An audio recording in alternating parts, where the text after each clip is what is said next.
নমস্কার, আশা করি সবাই খুব ভালো আছেন।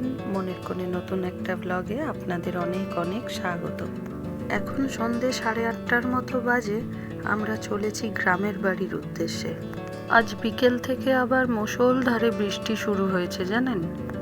রাস্তার দুপাশে চাষের জমি ছাড়া আর কিছুই দেখা যাচ্ছে না। প্রায় রাত্রি 10:30টার মতো বাজে। আমরা আজকে লজে চলে এসেছি। আজকের রাতটা লজেই থাকবো, কাল সকাল হলে গ্রামের বাড়িতে যাব। এখানে মোটামুটি ফ্যামিলির অনেক কেউই রয়েছে।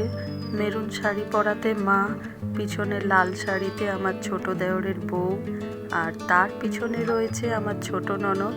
একদম পিছনে আমি একটু শুয়ে নিয়েছি, তার ছেলেকে তো চেনেনই আপনারা।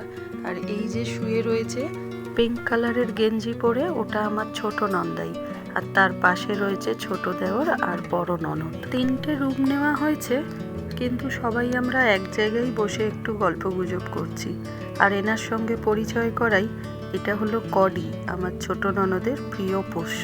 এখন গল্প চলছে রাতে কি খাবো সেই নিয়ে, কারণ এই সময় তো আমাদের রাতে ভাত খেতে নেই। আর বাচ্চা দুটো মানে আমার ছেলে আর বড় ননদের মেয়ের জন্য একটু খাবার নিয়ে এসেছিলাম। আলু সেদ্ধ করে মুড়ি দিয়ে ওদের খাওয়াচ্ছি। আমরা ওই একটু বিস্কিট ফিস্কিট খেয়ে নেবো, কিন্তু পেট তো শুনছে না। খিদে বেশ ভালোই পেয়েছে সবার, তাই বাচ্চাগুলোর খাবারের দিকে আমার দেওর তাকিয়ে বসে রয়েছে। ওরা খেয়ে যদি কিছু বাঁচে তখন ও সেটাকে খাবে। এই গল্প করতে করতেই রাত্রির 1টা বেজে গেল জানেন। এখনো কারুর চোখে ঘুম নেই। আর এইটা দেখুন, এটা হলো মায়ের পানের ব্যাগ। মা যেখানে যায় এই ব্যাগটাও যায়। এখন প্রায় সকাল 9টার মতো বাজে। আমরা এই টেন্টে চলে এসেছি।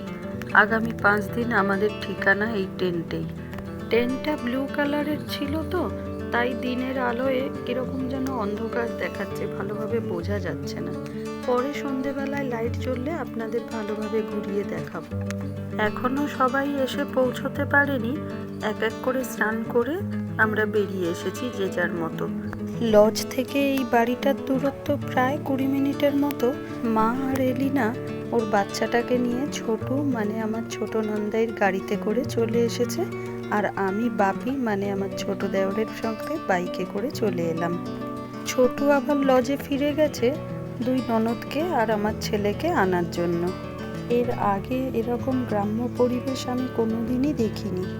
পরে একটু সময় করে পুরো গ্রামটাকে ঘুরে দেখার ইচ্ছা আছে। আপনাদের সাথে আমাদের বাড়ির সবথেকে ছোট্ট সদস্যটার সাথে পরিচয় করাই। ও হলো শ্রীবাংশ মানে আমার ছোট দেওরের ছেলে। ঠাকুর মশাইও চলে এসেছেন, একটু পরেই কাজকর্ম শুরু হবে। এই দেখুন আমার ছেলে কি করছে। ওরও একদম নতুন পরিবেশ, নতুন জায়গা। ভেবেছিলাম ওর হয়তো একটু অসুবিধা হবে, কিন্তু ও তো সবার সাথে খুব ভালোভাবে মিশতে পারে, তাই ওর কোনো অসুবিধা হচ্ছে না। তাছাড়া ওর পিপি কাকাইরা রয়েছে, ও ওদের সাথে বেশ ভালোই সময় কাটাচ্ছে। আর সব থেকে যে বেশি ওকে সময় দিচ্ছে সেটা হলো ছোট পিপা। আজ থেকেই প্রায় 50 জনের মতো করে খাওয়া দাওয়া করবে এখানে, তাই হালাইকার রাখা হয়েছে। ওনারাই সব রান্নাবান্নার দিকটা সামলাচ্ছেন। আজকের দিনে ভাত খেতে নেই, তাই লুচি হচ্ছে আজকে। এখন প্রায় ভোর 4টে বাজতে যায় জানেন। রাতে আমরা কেউই ঘুমাইনি, সব গল্প করতে করতেই কাটিয়ে দিলাম। তাই ওর বাবাকে বললাম একটু ভোরের দিকটা চলো দেখি বাইরের পরিবেশটা কেমন। ও বাবা, এসে তো দেখছি পুরো অন্ধকার। যত দূর চোখ যাচ্ছে অন্ধকার আর অন্ধকার। ওই যে দূরে একটু লাইট দেখছেন, ওই জায়গাটায় আমরা রয়েছি। আর এটা হলো রাস্তাটা। আমাদের বাড়ির সামনে এই রাস্তাটায় একটাই মাত্র লাইট পোস্ট আর একটাই লাইট। আর বাকি যত দূর চোখ যাচ্ছে অন্ধকার আর অন্ধকার। তবে এখানে যেটা দেখলাম, এখানে ষাঁড় খুব বেশি। রাস্তা জুড়ে ষাঁড় ঘুরতে থাকে। ওই দেখুন একটা বসে রয়েছে। আবার মাঝে মাঝে শিয়ালের ডাকও শোনা যাচ্ছে। আর ওই শিয়ালের ডাকটা শুনেই আমরা আর কেউ রাতে ভয়তে ঘুমাইনি। তবে এখন ভোর হয়ে আসছে, এখন সবাই গিয়ে আধ ঘন্টা 1 ঘন্টা করে রেস্ট নেব। চলুন তাহলে ভিডিওটা আজ এখানেই শেষ করি। ভিডিওটা ভালো লাগলে একটা লাইক করবেন, কিছু ভুল ত্রুটি থাকলে অবশ্যই কমেন্টে জানাবেন, আর সাবস্ক্রাইব করে পাশে থাকবেন। দেখা হবে পরের একটা নতুন ব্লগে।